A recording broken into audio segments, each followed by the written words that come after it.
Hello viewer, আশা করি সবাই ভালো আছেন। আজ মাইক্রোসফট ওয়ার্ড 2010 ভার্সনের অর্থাৎ নতুন ইনসার্ট মেনুর কাজ দেখাবো। ইনসার্ট মেনুর মধ্যে যে টুলসগুলো রয়েছে, কমান্ড গ্রুপ রয়েছে, যেমন page, table, illustration, links, header, footer, text এবং সিম্বলস। তো ইনসার্ট শব্দের অর্থ কী? ইনসার্ট শব্দের অর্থ হলো সংযোজন করা বা সংযুক্ত করা। অর্থাৎ ডকুমেন্টের ভিতরে যদি আমরা কোনো কিছু সংযোজন বা সংযুক্ত করতে চাই, সেক্ষেত্রে আমরা ইনসার্ট মেনুর অপশনটি ব্যবহার করব। তো ইনসার্ট মেনুর প্রথম যে অপশন রয়েছে পেজেসের আন্ডারে, অর্থাৎ কাভার পেজ। আমরা যদি কোনো কাভার পেজ তৈরি করতে চাই, সেক্ষেত্রে আমরা এখানে বিভিন্ন ধরনের কাভার পেজ টেমপ্লেটস দেখতে পাবো। আমরা যদি কোনো কাভার পেজ, যেমন ধরুন কোনো একটা বইয়ের কাভার পেজ বা আদার কোনো ডকুমেন্টের কাভার পেজ তৈরি করার প্রয়োজন হয়, সেক্ষেত্রে আমরা কাভার পেজ অপশনটি ব্যবহার করব। তা কাভার পেজে যে কোনো একটি স্টাইল আপনার সিলেকশন করে ব্যবহার করতে হবে। এখানে খুবই ইজিতে আমরা কাভার পেজটি ডিজাইন করতে পারবো। তো বাট এখানে আমাদের শুধু টাইপ দ্য কোম্পানি নেম, আমাদের কোম্পানির নাম লিখতে হবে, টাইটেল লিখতে হবে এবং টাইপ দ্য ডকুমেন্ট সাবটাইটেল, এখানে সাবটাইটেলগুলো আমরা লিখব বা আমাদের মতো করে আমরা নিজেরা সাজিয়ে তৈরি করতে পারবো।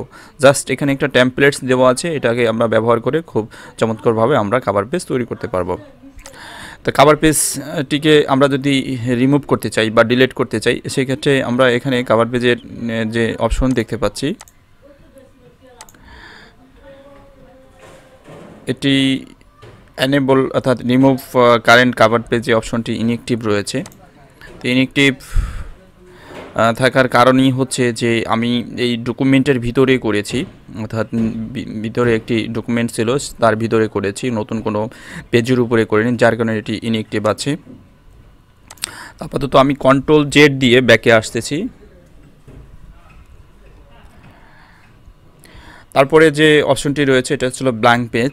আমরা ডকুমেন্টের ভিতরে যদি কোনো নতুন পেজ ক্রিয়েট করতে চাই, সেক্ষেত্রে ব্ল্যাঙ্ক পেজ অপশনটি ব্যবহার করব। আর এখানে আপনারা দেখতে পাচ্ছেন 3টি পেজ আছে। এখন আমি চাচ্ছি 3 নম্বর পেজের পরের থেকে আমি আরেকটি পেজ অর্থাৎ 4র্থ নম্বর থেকে লিখতে চাচ্ছি, এই বাকি অংশে লিখতে চাচ্ছি না। তাই সেই ক্ষেত্রে আমরা নতুন পেজ নিতে পারি। তো নতুন পেজ নেওয়ার আমরা কিবোর্ড থেকে যদি নিতে চাই, সেক্ষেত্রে আমরা কিবোর্ড থেকে ইন্টার প্রেস করে ধরে রাখবো, তাহলে নতুন পেজ আপনি তৈরি করতে পারবেন। আর কিবোর্ড মাউসের মাধ্যমে যদি করতে চান, অর্থাৎ ব্ল্যাঙ্ক পেজে যদি ক্লিক করেন, সেক্ষেত্রে আপনি নতুন পেজ ক্রিয়েট করতে পারবেন। এখানে দেখতে পাচ্ছেন নতুন পেজ তৈরি হলো। তো এভাবে আমরা নতুন পেজ ক্রিয়েট করতে পারবো। একটি হচ্ছিল কিবোর্ডের মাধ্যমে, আর একটি হচ্ছিল মাউসের মাধ্যমে। তারপরে যে অপশনটি রয়েছে, এটি হচ্ছিল পেজ ব্রেক। তো পেজ ব্রেক এক পেজ থেকে অন্য পেজে যাওয়ার জন্যই মূলত পেজ ব্রেক অপশনটি ব্যবহার করা হয়। তা সাধারণত আমরা এক পেজ থেকে অন্য পেজে যাই কিবোর্ডের অর্থাৎ মাউসের হুইল ঘুরিয়ে, অথবা ভার্টিক্যাল বার এভাবে ধরে আমরা এক পেজ থেকে অন্য পেজে যেয়ে থাকি। তো এটা না করে আমরা চাইলে পেজ ব্রেকের মাধ্যমে আমরা পরবর্তী পেজে কার্সার নিয়ে আসতে পারি। পেজ ব্রেকে ক্লিক করলে পরবর্তী পেজে কার্সার চলে আসছে।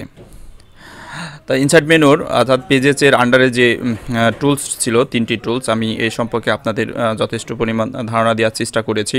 আপনারা বেশি বেশি প্র্যাকটিস করবেন। আজ এ পর্যন্তই এই ভিডিও টিউটোরিয়ালটি। আশা করি আগামী পর্ব দেখার জন্য সবাইকে আমন্ত্রণ জানিয়ে আমি এই ভিডিওটি শেষ করছি। খোদা হাফেজ। ভিডিও শেষে আপনার কাছে ছোট্ট একটি অনুরোধ করিব, যদি এই ভিডিওটি ভালো লাগে অবশ্যই লাইক, কমেন্ট এবং শেয়ার করে আপনি আপনার বন্ধু এবং বান্ধবীর মাঝে ছড়িয়ে তাদের উপকার করতে পারেন এবং আমাদের চ্যানেলটি সাবস্ক্রাইব করে রাখুন, যাতে করে পরবর্তী ভিডিওগুলো দেখতে পান। Thank you.